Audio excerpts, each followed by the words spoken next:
I want to bring you a documentary on a subject that I've referred to a couple of times before and warned God's people about.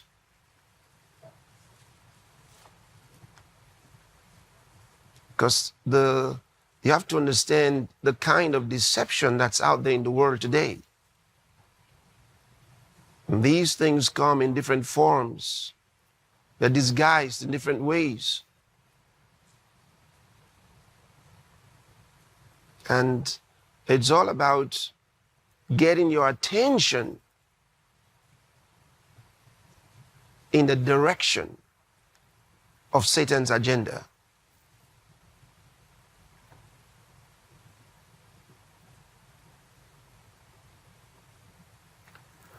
So before we go into today's discussion on the blessing of Abraham, look, when I was just meditating on the scriptures,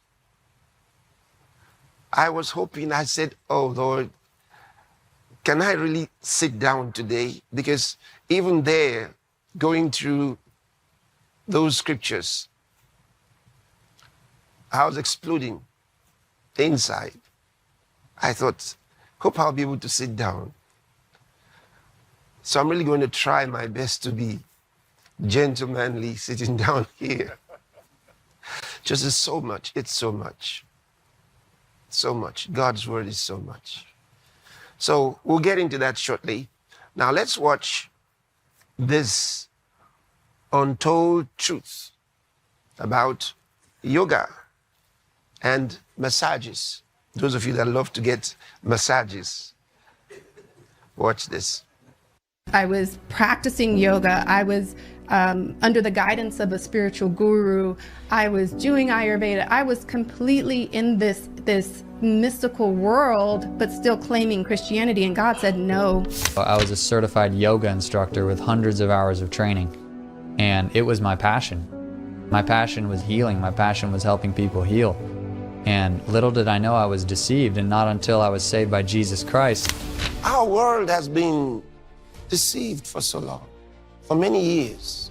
This is the reason you find that the people who are trying to get cured of a certain condition, but the treatment perpetuates the condition, and they don't know it.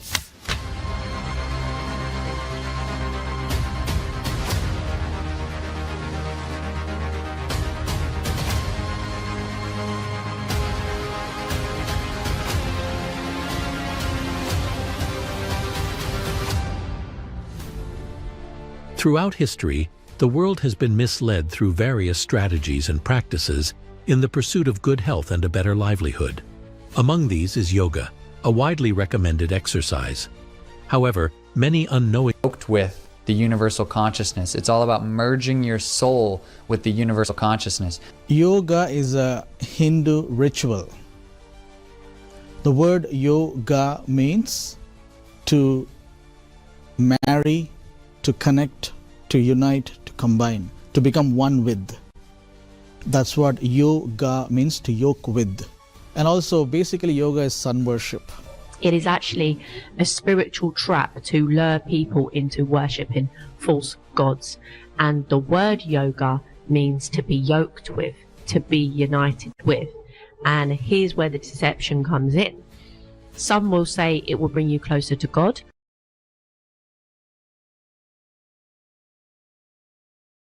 Demonic spirits. Absolutely. You know, these are subliminal messages. So they've got to go through a certain religious inclination to give us some exercise. Here's where you have to be wise as a child of God. You know, some of these things look harmless, but just so you know how these things play out. So they hijack the exercises, call them yoga, and yoga has a connotation to a certain religious background. Well, first of all, this is idolatry, because those religions.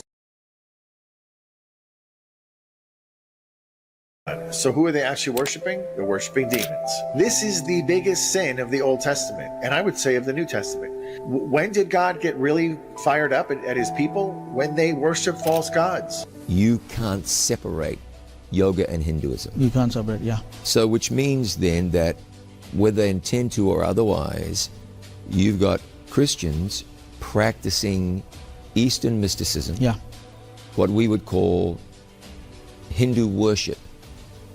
They may say what they want, Yeah. but ultimately that's what they're participating in. Now, most people going to yoga studios doing yoga have no idea about this, nor do they have any really desire to do that. They're mostly there for physical exercise, for, you know, mental health and something beneficial to their life, to just stay healthy and stay flexible, which are all great things.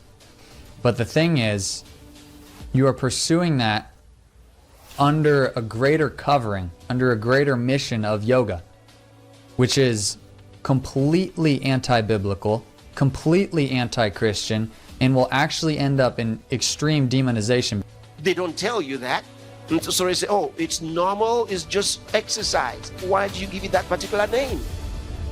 Yoga has become very popular, and the world has done a great job of marketing it as an exercise. Research shows that tens of thousands of people around the world, including Christians, now practice the exercise. There is nothing wrong with physical exercise, but these positions are teaching postures with a spiritual purpose. The true religion of yoga is much more than just stretching. So when you're doing these poses, those particular poses, and they're not ordinary poses, they're very odd and distinct. That's like sending up a bat signal to get Batman to come visit you, except it's going to be a demon that's associated with that pose. When they make those poses, they're invoking that particular demon that goes with that pose. That's what the poses were curated for. They were curated to honor false gods, and not only honor false gods, but invite and to yoke with false gods. Poses and sequences to worship the sun, to worship specific gods like Shakti and Shiva and Ganesha. And So yoga stretches are not just regular stretches. The stretch in yoga, each stretch has a meaning to it. So for example, there's a pose called warrior pose, warrior 1, 2, and 3, okay? So in the warrior pose, the person stretches in certain angles. What they're doing is basically they are doing the act of beheading, which happens in Hindu mythology. That's one example. Okay. So the stretches have meaning, and the stretches have to be done in a certain sequence. You can't change the sequence. They have to be done in a certain sequential order in order to play out the Hindu story or the Hindu mythology. So yoga stretching is a Hindu ritual. It is a physical expression of worship. You can never separate yoga from Hinduism. It's not possible. The roots of yoga are intrinsically pagan. You can't go to a yoga class without having Hindu gods and goddesses all over the walls, without seeing a tarot deck in the corner, without a crystal here, a salt lamp there. Like it's riddled. It's like a demon cave every time you go into a yoga studio. Yoga is widely practiced for relaxation, stress relief, and physical exercise. However, many, including Christians, adopt it without considering its origins. That's where you start. You start with the beginning. Read the history of it. Who were they? What were they like? What were their pursuits? What were their motivations? Then you would know. That'll be easy for you to project that direction, where they're going, what they want to do. From the very beginning, it was a fraud. Yoga's roots trace back thousands of years in ancient India. Originally, it was a spiritual practice focused on meditation. It is not known when the tradition of yoga came into existence, but on the basis of Sankhya philosophy, Patanjali compiled the sutras with precise classifications, sequences, and logic. Ancient Indians had applied a unique technique for seeking knowledge. Here, the experimentation, testing, and observation were not performed externally, but inside the human body and mind. The process of concentrating the Chitta consciousness is yoga. Therefore, yoga in India left its mark on many philosophies, arts, and sciences. According to Hindu philosophy, the source of yoga is Shiva, but the main guru or the founder also, some people say father, some people say, is the serpent. And the serpent, according to Hindu teachings, mythology, serpent took the form of a human being, and he wrote 195 aphorisms, means wise sayings. So all of yoga will fit into that 195 wise sayings that supposedly this wise serpent wrote, and that is the foundation of all yoga practice. So if I'm a Christian and I'm reciting, let's say, Psalm 23 or Psalm 91, and I keep doing yoga stretches, then the stretches, I'm attributing it to serpent and the source Shiva. So it's got to have some root from somewhere. Then the next thing you know is you are having to say some words that you don't even know the meaning. You have to recite those words. Now you're talking to demons and you don't know. And there's a lot of people right now being demonized doing Christian yoga, having yoga at the church. And like I had a pastor one time like, why are you talking about yoga? We have yoga at the church. And I'm like, dude, if you're having yoga classes at your church, you need to shut down your church. You are literally opening up a demonic portal, a demonic realm. So in our world today, we have to pray. See, I've told you what Satan does is he takes the good intentions of men and he forms evil things out of them, takes advantage of them and lures them into evil. And Jesus called Satan a murderer. Doctors now recommend yoga to their patients, and the United Nations has even introduced it to children in schools and colleges. On social media, over 60 million daily posts are related to yoga. In 2024, over 41 million yoga studio businesses existed in the United States, according to market research. Well, yoga promises the ability to be able to penetrate the spiritual worlds and to experience them.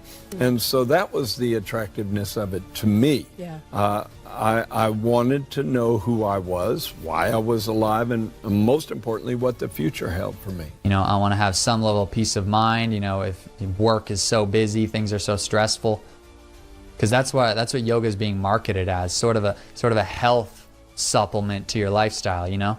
Sort of a healing, you know, modality to help you be more productive, to help you have better peace of mind, have better joy and happiness in life. You should not be seeking those things from yoga. You should seek them from Jesus Christ.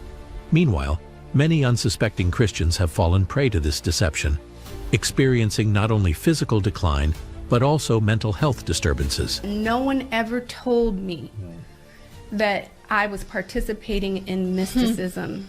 I never got that option to say, yes, I'm in, or no, I'm good. Right. And there were many times on that yoga mat where I was shaking with euphoria, or I was sobbing, like, you know, and now I know I was manifesting, like I'm sobbing on the yoga mat, and I'm like, oh, I'm releasing, this is my release. But nothing was actually being released. It was just a demon manifesting. This is me at the Monkey Temple after the priest took me into a back room and blessed me. One of the Yoga Nidra classes is one of the meditations, and she's using a tuning fork on my forehead to open up my third eye. Why do you pay someone to kill you? You know, you pay them to do all this stuff to you. It's amazing how we believe some stuff.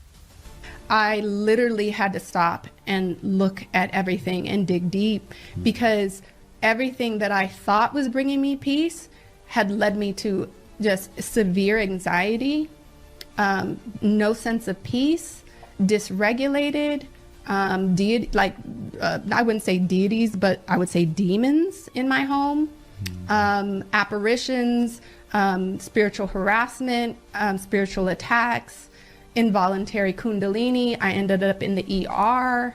One attack dropped me down, and whatever spirit was banging my head on the floor, like for what felt like 2 minutes. And I could hear my husband saying, "What's wrong? What happened?" Screaming. but I Are could you hear. actually hitting Yes, your head on the I floor? could hear him, but I couldn't. I was taken So was over it like by the spirit. possession? Yeah, I was taken over by a spirit. Remember what he says, my people are destroyed for the lack of knowledge. My people, God said so. He says, my people are destroyed for the lack of knowledge. Yoga is not just the only trap created to lure people into the worship of false gods and cause damage to people. There are other deceptive practices, and one of these includes the spa and massages. You got a pain, it's a massage it. No! You worsen it. Don't let anybody fool you with those spas and massages. Don't let them fool you. That is dangerous to health. A lot of people don't know where their pains came from. All the massaging they did to your neck and your hands and your feet and your back and all of that, tearing of the muscles, a lot of impact. Not good for you. Not good for you. At the moment, you feel it. It's like it's nice. At the moment.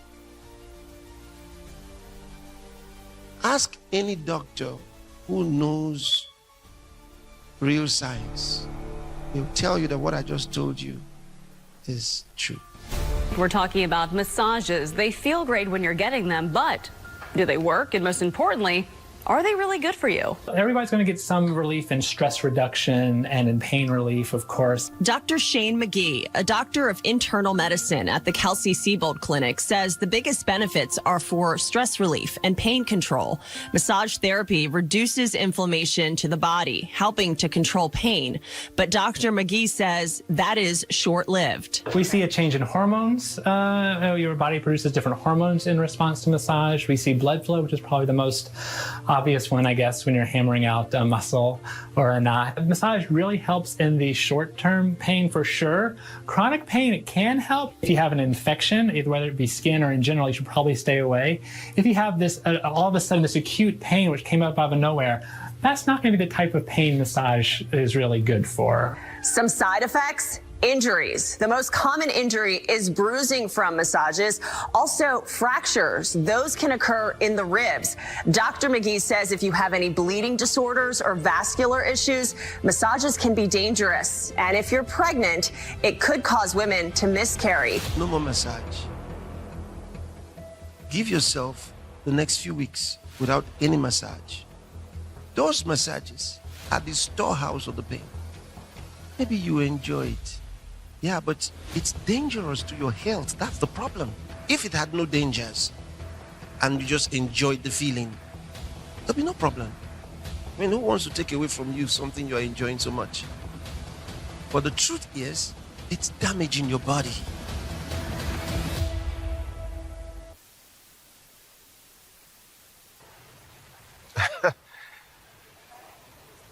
I hope you heard it.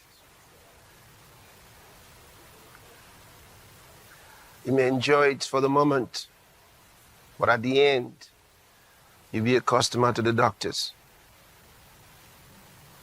Not good. And what's even worse is the first part of that video, the yoga, the idolatry in yoga. And many don't realize what's happening to them. So they're not mere exercises. They're positions of demons. Listen, I cast out demons. I've been ministering to people for many years, and I've dealt with a lot of demon-possessed people, demon-oppressed people, and demon-obsessed people. And I can tell you that a lot of those movements are from demons. Those are things we see with demon-possessed people. You think it's wonderful while you're in that place and, they're teaching you. But when these demons take a hold of people, there are movements they make. A lot of them are very much like what you just saw there. And after You've been a part of yoga,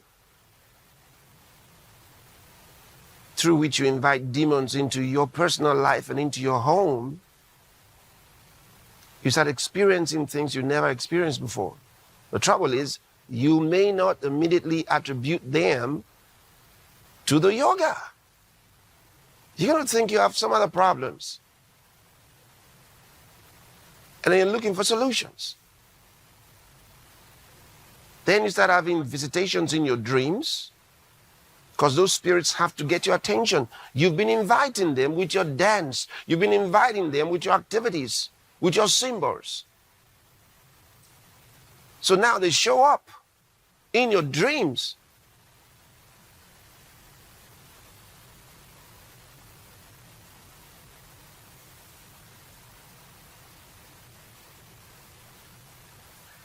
You have to be careful.